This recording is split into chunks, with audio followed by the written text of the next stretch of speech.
it's hard out here on these streets. It's so many rejections, so many people telling you no.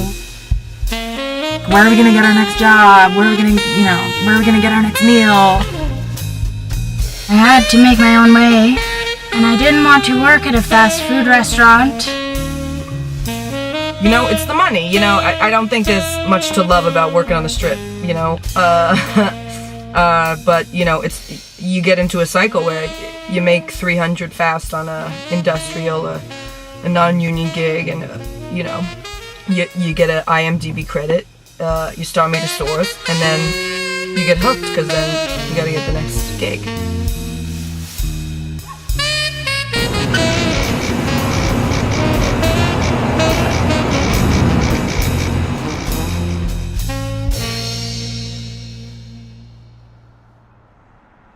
I mean, I love it. I love the thrill. I'm here. I'm in Hollywood. I'm doing my thing. I'm in this scene.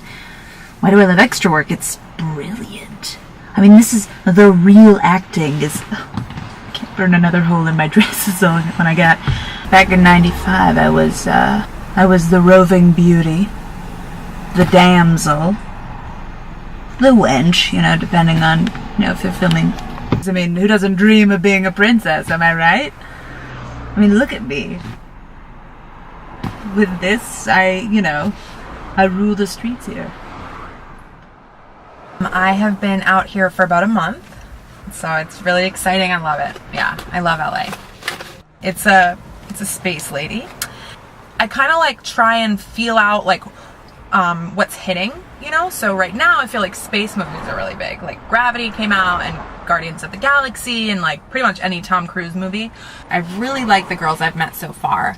Yeah, I think I would say the camaraderie and just kind of the ragtag feel of it, I started working on the strip when I was 15. I moved from a little town just outside of Fresno. I like to play children. I like to play happy people. People with a story to tell. I like to play me. My costume is a band leader. I lead a band. I find that youth is a commodity in this industry, so it's best to portray myself as an adolescent, however old my spirit may be. I've had a hard life. I might look young, but I'm actually even younger than what I really am. I kind of grew up around here. My mama, she used to do the same thing. She was a stand-in for Whoopi Goldberg and Jumpin' Jack Flash. Whoopi! And so I kind of, I wanted to follow in my mama's footsteps. So I've been doing it for about 10 years. I mean, I love red. Look, red nails, red lips, red everything. So some people even call me Little Red, Little Sissy Red, Little Red Lobster, because the Cheddar Bay biscuits. Every day without a gig is another notch down the ladder. So you always got to keep kind of working. But I've been on the strip for about 5 years. I played a corn, obviously. I played a tomato. I played a cornucopia. I played turkey. I played Indian. Both kinds. I was in Pirates of the Penzance, of the Caribbean, of the Atlantic, the vegetable pirates. I was in all the pirate movies. And I'm not usually sitting in this thing, Okay, so this paper is called a notice of filming, as you can see.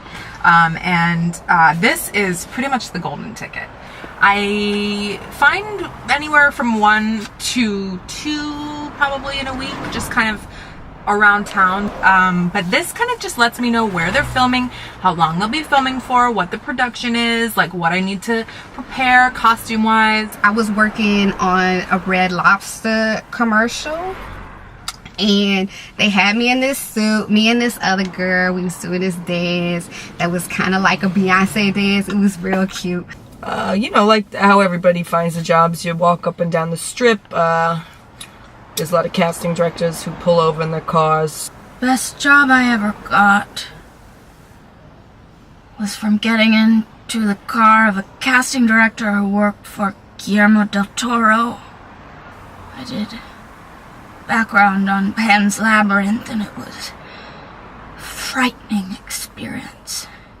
The worst job I ever had was an industrial where I had to bathe in milk, which sounds like it would be fun and a good time, but ultimately the milk stays on you, especially if you don't have a shower, and then you start stinking after a while. Animals start coming. You know, I've been in this business for so long. I have a good wig, I get good back. I command the backstage. You know what it is to command the backstage? To not step on the lead artist, to be this close to it because you're that good. That's where I'm at. I teach a background acting class every Thursday night, and I tell people, it is what it is. A thing is what it is. I've been in this business a long time, and to get these kinds of skills takes a lot of training, like a lot of theatrical training, because that's what I'm good at, is theatrics. Because what I really want to do is I really want to portray dead people. I can just play dead anywhere, a sewer, a garbage can. You know, plenty of girls get raped and killed and thrown in a garbage can. I could do it. I could do that. So I've been practicing this, and I can't wait to show you all. Okay, all right, so this is how I would play a dead body. Depending on how you die, more than likely I got raped and stabbed. So I would just put my arms up like this, and then I always die with your mouth open, because people want to make sure that you can see that you have all of your teeth and the tongue, and to make sure that your mouth is dry, because that makes it look real. So I just tilt my head back, and then, are you ready? Okay.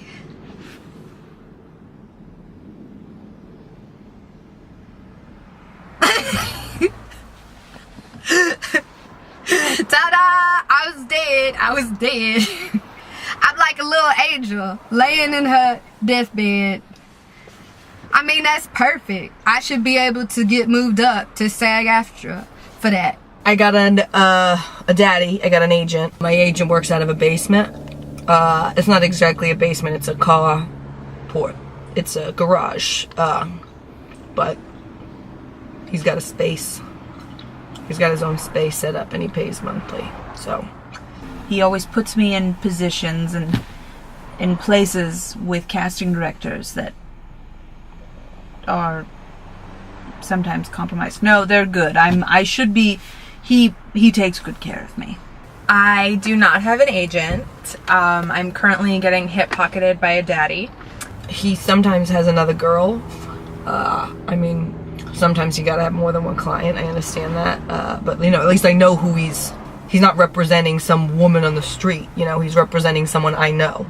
So I can introduce him, and he can be their representation. But it's not a bad thing, because at least I know where his dick is, so to speak. I would tell people, if you starting out and you want to get into this game, know it's a tough game. We all out here hustling. We all out here to get this money. And if you ain't here to play with the big dogs, then you need to go on home. I was really hard and fast about not doing nudity for a long time. A tit fell out during one of those Robin Hood scenes. My breast fell out of the bustier. And they said, "Hey, can we keep it?" And I said, "Can I get $20 more?" And they said, "Yeah, that's okay. That's not a big deal." And the director handed me a 20 from his pocket. And it's the first time I got the cash in my hand. And I said, "This is a good gig. You get $20 just asking if your tit falls out."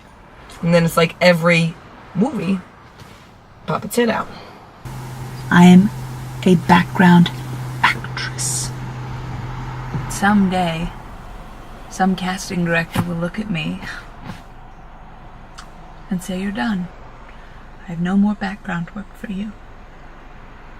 That is the day my soul will die. I am a lone wolf. I howl at the moon on my own. and I'm happy. But I'm gonna retire soon. I'm thinking probably for the holidays. I'm probably gonna keep in Thanksgiving because I got this corn, and so keep it for Thanksgiving. But then by Christmas, I'm out. It's hard. You know, it feels hard on your body. Oh, the best advice I could give to someone starting out in the business, it's dream big, pretty. Dream big. Where there is a will, there's a way, so.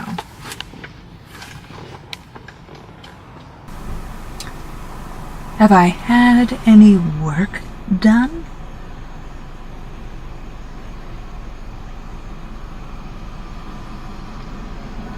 Why does it look like it?